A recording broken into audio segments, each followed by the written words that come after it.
మన ప్రభువైన యేసుక్రీస్తు వారి నామానికి మహిమ కలుగును గాక. ప్రభువైన యేసుక్రీస్తు వారి అమూల్యమైన నామాన వీళ్ళు మీ అందరికీ ప్రేమపూర్వకమైన వందనాలు తెలియజేసుకుంటూ ఉన్నాను.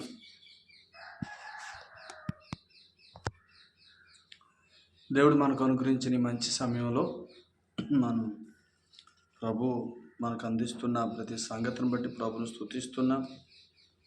దేవుడు మనకు అందిస్తున్న సంగతులను బట్టి మనం ప్రభువులో ఆనందిస్తూ ఉన్నాం.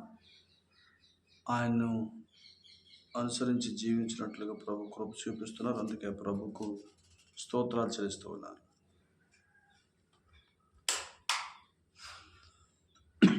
ఈ సమయంలో మనం హెబ్రీయులకు రాసిన పత్రికలో నుంచి ధ్యానాలు చదువుకుంటూ ఉన్నాం. హెబ్రీయులకు రాసిన పత్రిక 11వ అధ్యాయంలో నుంచి మనం సంగతులు నేర్చుకుంటూ ఉన్నాం. హెబ్రీయులకు రాసిన పత్రిక 11వ అధ్యాయము 4వ వచనాన్ని నిన్న ధ్యానం చేశాం. ఈరోజు 5వ వచనాన్ని మనం ఆలోచించేద్దాం. హెబ్రీయులకు రాసిన పత్రిక 11వ అధ్యాయం 5వ వచనం.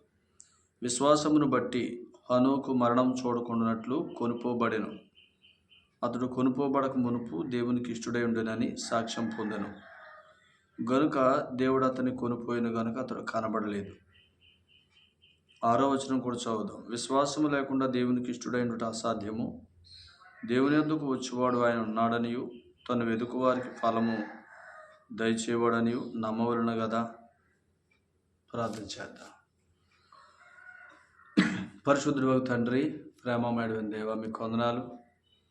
ప్రేమించి మీరు ఇచ్చిన మంచి సమయానికి కృతజ్ఞతలు. మీ కుమారుడైన యేసుక్రీస్తు వారిలో మీరు మాకు ఇచ్చిన అమూల్యమైన రక్షణకై స్తోత్రాలు. మాత్రమే కాదు, రక్షించబడిన మేము మా స్థితి ఎరిగి రక్షణ స్వాస్థ్యం కొరకు జీవించటానికి మీరు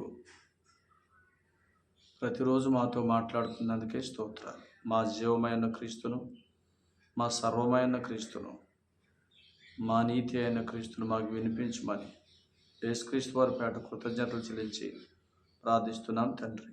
ఆమేన్.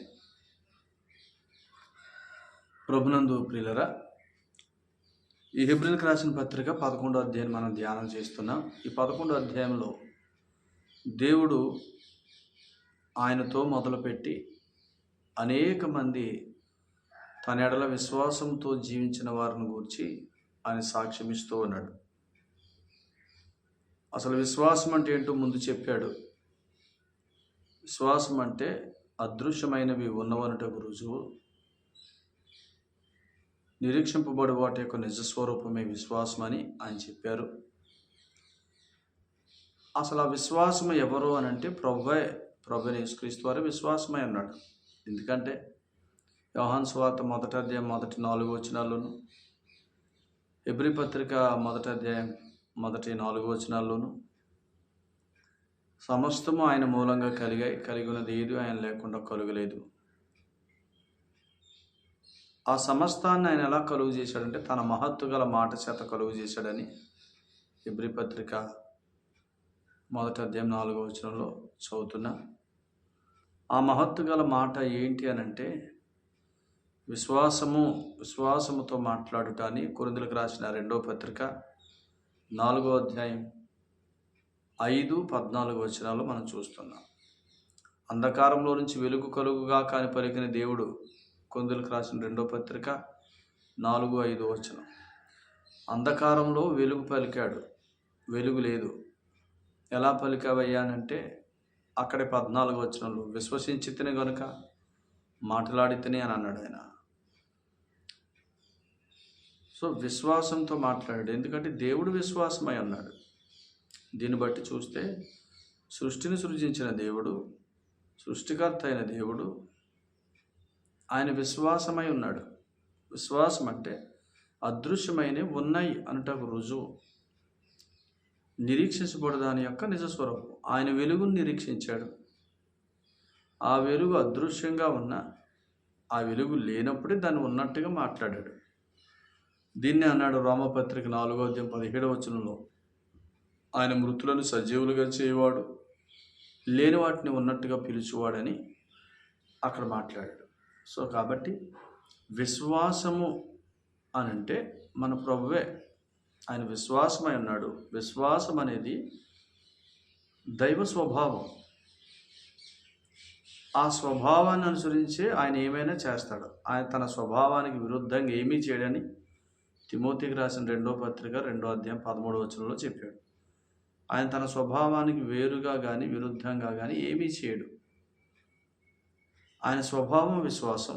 ఆయన ఏం చేసినా, ఏం మాట్లాడినా, ఏ కార్యం చేసినా ఆ స్వభావాన్ని అనుసరించే చేస్తాడు. విశ్వాసంతో సృష్టిని చేశాడు. విశ్వాస వాక్యము వెల్లడి చేయటం ద్వారా ఆయన సృష్టిని కలిగించాడు.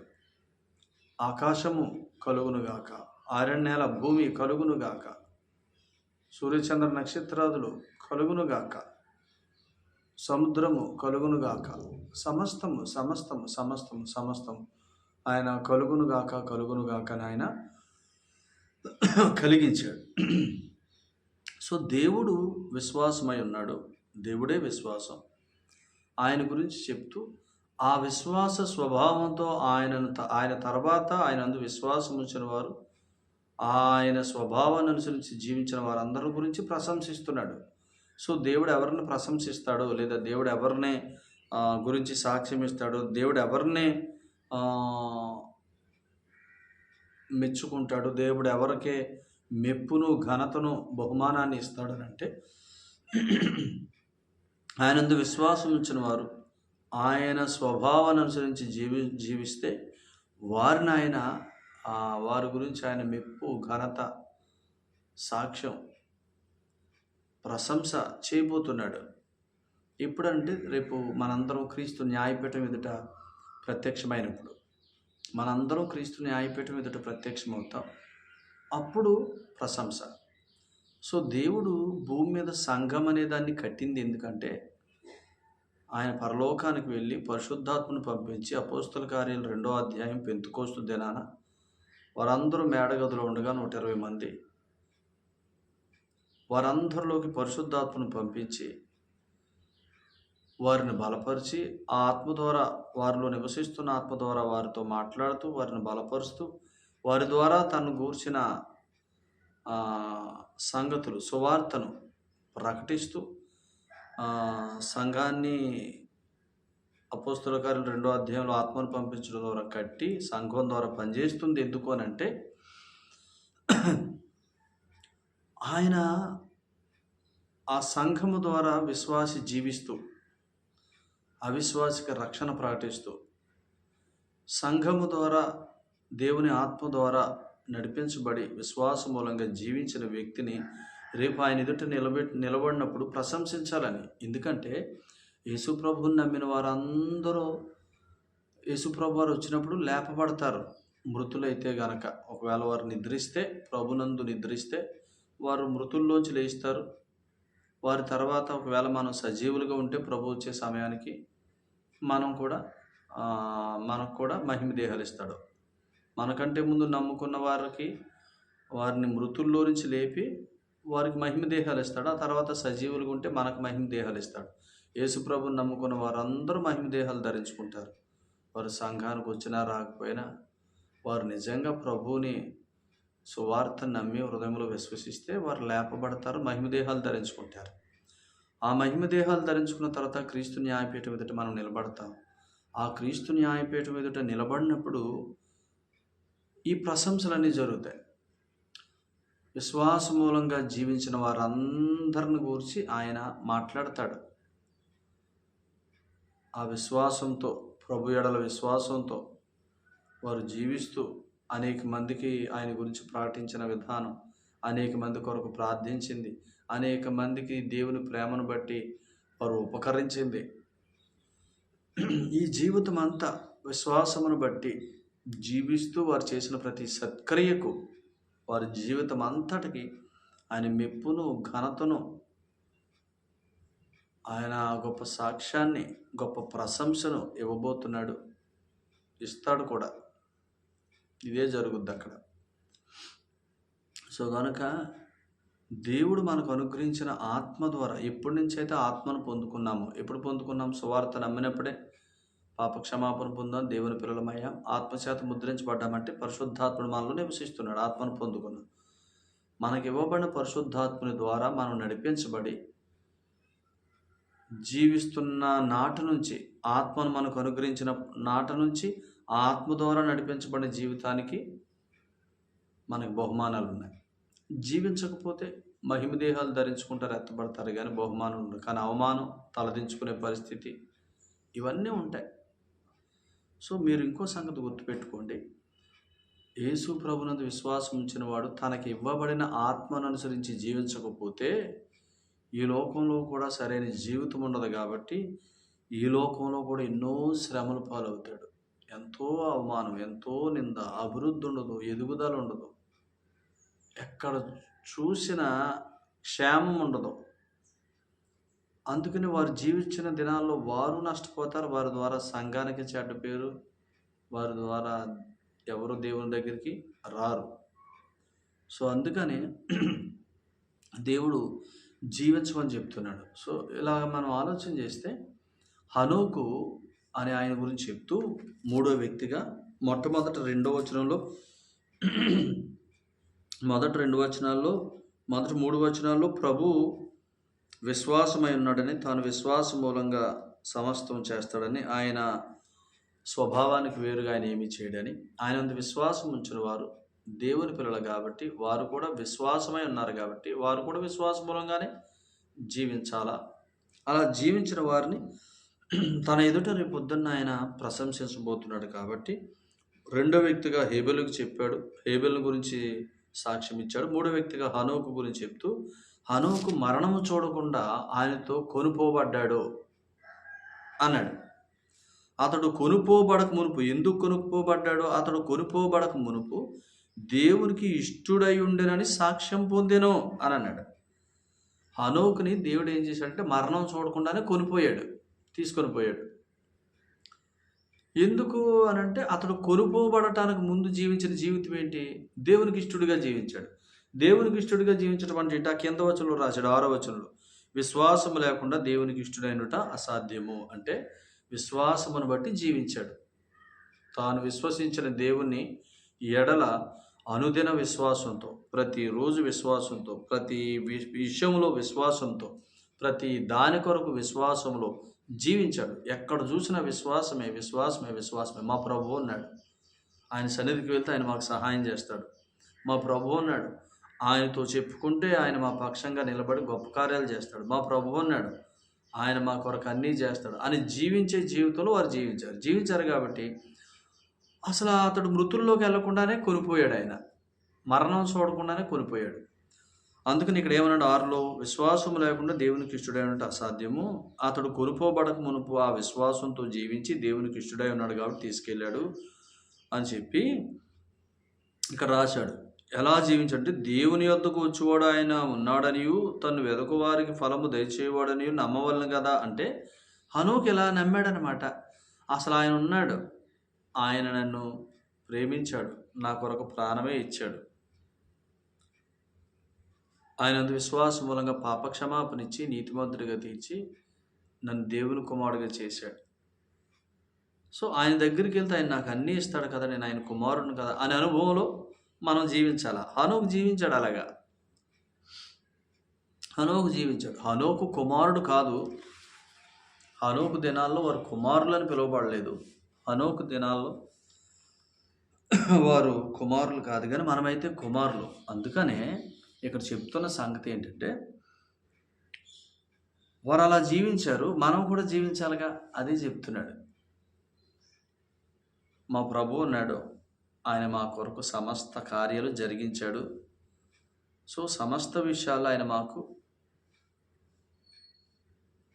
సరిపోయినవాడు అనే అనుభవంతో ప్రతి దాని కొరకు ఆయన సన్నిధికి ప్రార్థనకు వెళ్ళటం, ప్రతి విషయంలో ఆయన మనకి ఇస్తున్న సందేశాన్ని పుచ్చుకోవటం, ఆ సందేశం ద్వారా బలపరచబడటం, హృదయం ఆదరించబడటం, ఇలాగను జీవించటం అన్నమాట.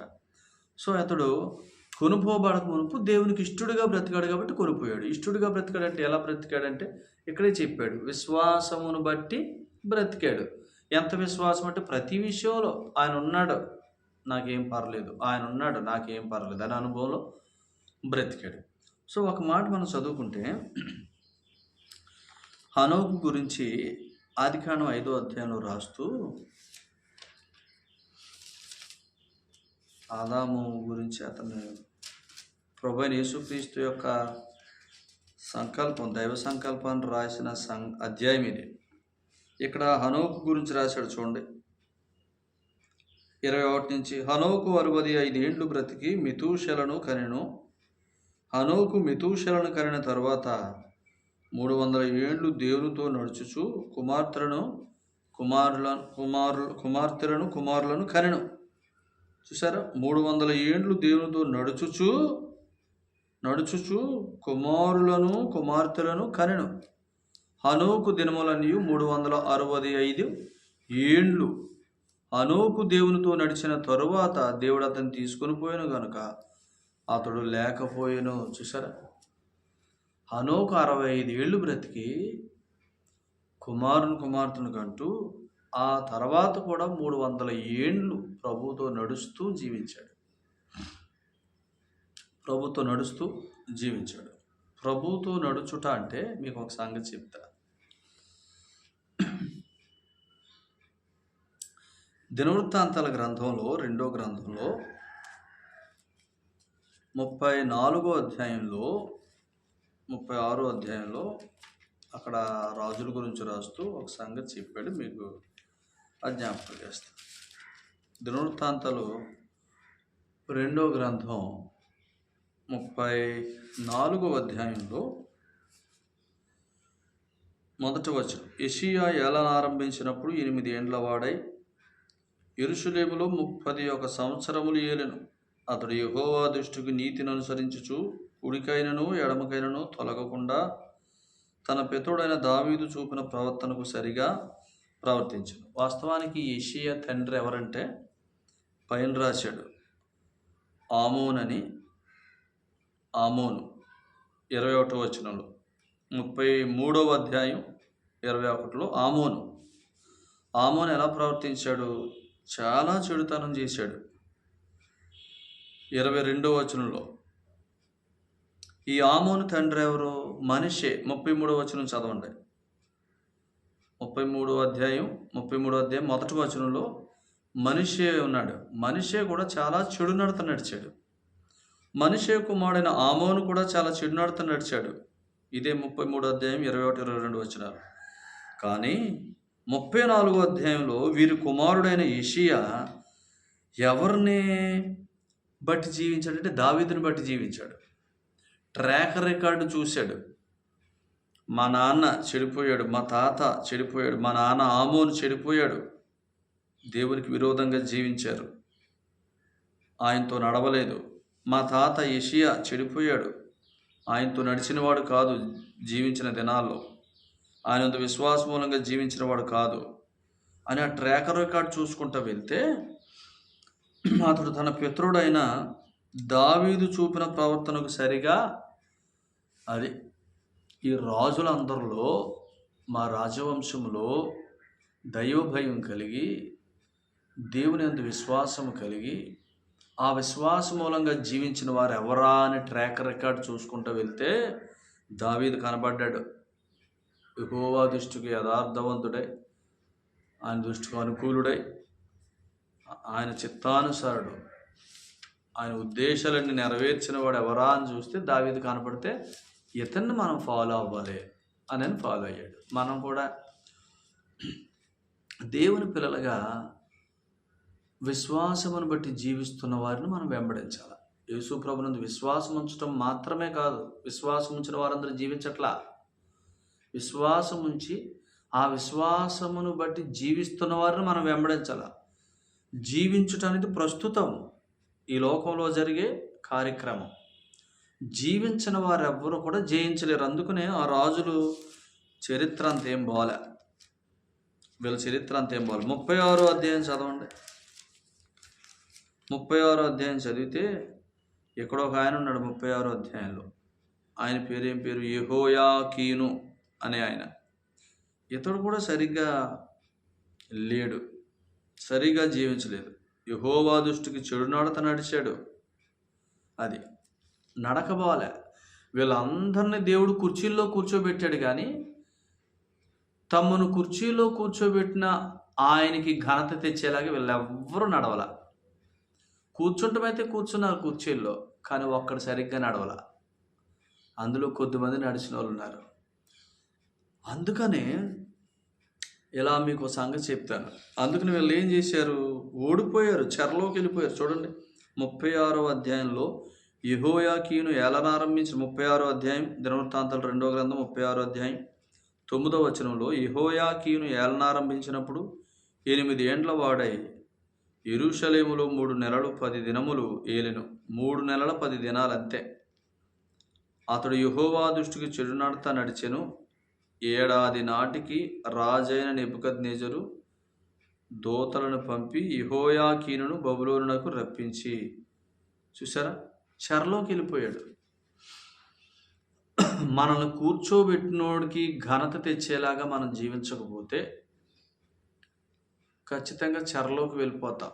ఏ చెర అని అంటే శరీరం అనే చెరలోకి వెళ్ళిపోతాం, దురాశలు అనే చెరలోకి వెళ్ళిపోతాం, రకరకాల చెరలోకి వెళ్ళిపోతాం. ఈనాడు యేసు ప్రభునందు విశ్వాసం ఉంచిన వారు ఇప్పుడు యేసు ప్రభుని విశ్వసించాం. మనం ఎవరో? పేతురు రాసిన మొదటి పత్రిక 2వ అధ్యాయం 9వ వచనం ప్రకారం చీకట్లో నుంచి ఆశ్చర్యకరమైన తన వెలుగులోనికి వచ్చాం. మనం రాజులైన యాజకులు, మన రాజులు, అంతే కదా. సో యేసు ప్రభునందు విశ్వాసం మూలంగా రాజకుమారులు మనం ఏమయ్యామనంటే, మనం పాపం నుంచి విడిపించబడ్డాం, నీతిమంతులుగా తీర్చబడ్డాం, దేవుని కుమారులమయ్యాం. ఇప్పుడు ఇలా చెప్పండి, యేసు ప్రభునందు విశ్వాసం ఉంచిన మనం పాపం నుంచి విడిపించబడి నీతిమంతులమై దేవుని కుమారులమై దేవుని ఆత్మచేత ముద్రించబడి ఎక్కడ కూర్చున్నామో తెలుసా? ఎఫెసీ పత్రిక 2వ అధ్యాయం 7వ వచనం ప్రకారం ఆయనతో కూడా లేచి ఆయనతో కూడా కూర్చున్నాం. అంటే యేసు ప్రభుతో పాటు పరలోకంలో కూర్చున్నాం. మనల్ని కూర్చోబెట్టాడు ఆయన. కూర్చున్న ఎవరినే? రాజకుమారులు, మనం రాజులైన యాజక సమూహం. ఈ రాజులందరినీ మహారాజు ప్రభువైన యేసుక్రీస్తు వారితో పాటు కూర్చోబెట్టాడు, రాజకుమారులు కాబట్టి. మరి కుర్చీలో కూర్చోబెట్టాడు, కానీ కుర్చీలో కూర్చోబెట్టిన ఆయన యందు విశ్వాసంతో, ఆయన ఎదుట నమ్మకంతో పనిచేయట్లా, జీవించట్లా, నడవట్లా. కూర్చుంటమైతే కూర్చున్నాం, కానీ ఆయన కూర్చోబెట్టాడని ఇక నడవట్లేదు. నడవని వాళ్ళందరూ ఏమవుతున్నారు చెప్పండి? చెరలోకి వెళ్ళిపోతున్నారు. అందుకని మీరు ఆలోచించేయండి. యేసు ప్రభుని చాలామంది నమ్ముకున్నారు. యేసు ప్రభుని నమ్ముకున్న వారందరూ దేవుని ఎదుట నీతిమంతులు, దేవుని కుమారులు, వారిలో ఆత్మ నివసిస్తున్నాడు. ఈ సంగతి మీకు చాలామందికి తెలియకపోతే తెలుసుకోండి. ఏ రోజు యేసు ప్రభువా నేను పాపినైన నా కొరకు ప్రాణం పెట్టి చనిపోయి తిరిగి లేచావు, నీ అందు విశ్వాసం మూలంగా పాప క్షమాపణ ఇచ్చి నీతిమంతులుగా తీర్చి పరలోకంలో నన్ను చేర్చుకుంటున్నావు అని ఎవరైతే నమ్మారో పూర్ణ హృదయంతో, వారు ఆ రోజే పాప క్షమాపణ పొందారు, నీతిమంతులు అయ్యారు, దేవుని కుమారులు అయ్యారు, ఆత్మచేత ముద్రించబడ్డారు. మాత్రమే కాదు, క్రీస్తు తోడి వారసులై క్రీస్తుతో పాటు రాజులైన యాజక సమూహంగా కూర్చోబెట్టబడ్డారు పరలోకంలో. కూర్చున్నాం, మనల్ని ఆయన కూర్చోబెట్టాడు రాజకుమారులుగా. మరి మనం ఎలా నడవాలా? విశ్వాస మూలముగా నడవాలి, ఆయన స్వభావాన్ని అనుసరించి నడవాలి. మన ప్రభువులో ఏ లోపం లేదు. ఆయన పవిత్రుడు, ఆయన నిర్దోషి, ఆయన నిష్కల్మషుడు, పాపులలో చేరక ప్రత్యేకంగా ఉన్నవాడు. ఇట్టి ప్రధాన యాజకుడు మనకు సరిపోయిన వాడు. దేవుడు తన ఎదుట అన్ని నామముల కంటే పైనామముగా హెచ్చించి ఘనపరిచిన యేసుక్రీస్తు ప్రభువే మన జీవితం. మనం జీవించాల్సింది ఆయన్నే జీవించాలి మనం. సో అందుకనే ఆ యెషయాని మనం చూసాం. రాజైన యెషయాని మనం చూసాం కదా దినవృత్తాంతాల 2వ గ్రంథంలో. యెషయా తన తండ్రి అయిన ఆమోనుని అనుసరించలా, తన తాత అయిన యెషయాని మనషేని అనుసరించలా. ఎవరిని అనుసరించాడు అని అంటే, అసలు మమ్మల్ని కుర్చీల్లో కూర్చోబెట్టింది దేవుడే. కూర్చోబెట్టినోడికి నమ్మకంగా పనిచేసింది ఎవరో? కూర్చోబెట్టినోడికి మహిమ కలిగేలాగా నడిచింది ఎవరు అని ఆలోచన చేస్తే ఆ ట్రాక్ రికార్డులో దావీదు దొరికాడు. ఇతడు మనం అనుసరించాల్సిన వ్యక్తి, ఇతడు దేవునికి ప్రియుడు. అట్టి ప్రియుని అనుసరిస్తే మనం కూడా ప్రియులమవుతాం. మనందరినీ కూర్చోబెట్టింది దేవుని అద్వితీయ కుమారుడు, ఆయన ప్రియ కుమారుడిని యేసుక్రీస్తు ప్రభువు. దేవుని ప్రియ కుమారుడు తనతో పాటు మనల్ని కూర్చోబెట్టాడు. యువరాజుల్లాగా కుర్చీల్లో కూర్చోబెట్టాడు.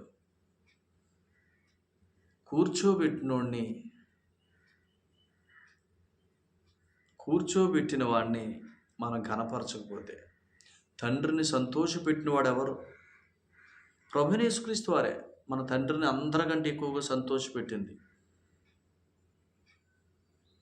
యెహోవా తనకు కలిగిన వేదనను చూసి తృప్తి చెందాడు, చాలా సంతోషించాడు. ఎంత సంతోషించాడంటే ఆయన మృతుల్లోంచి లేపి అన్ని నామముల కంటే పైనామగా హెచ్చించాడు. పరలోకంలో సింహాసనకు మధ్యగా, కేంద్రంగా, 24 పెద్దలకు మధ్య కేంద్రం,